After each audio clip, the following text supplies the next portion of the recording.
Takulandirani ku AMTV Malawi kuchimake kwa nkhani zenizeni. Ngati nkhani imeneyo kuno kulibe, dziwani kuti nkhani imeneyo ndi abodza. Napempha anzathu akwaya akusalima kuti ayandikire nthawi yanu ija ndimati mubwere mutitsitsimutse pang'ono tisanapitirire ndi program yathu.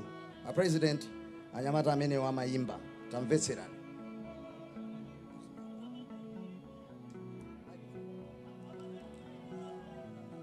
Ndipempheko apa achimwena ngati apatseni microphone yo kuti zipekere patali. Tikunyada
Osayiwala kupanga subscribe ku channel ya AMTV Malawi.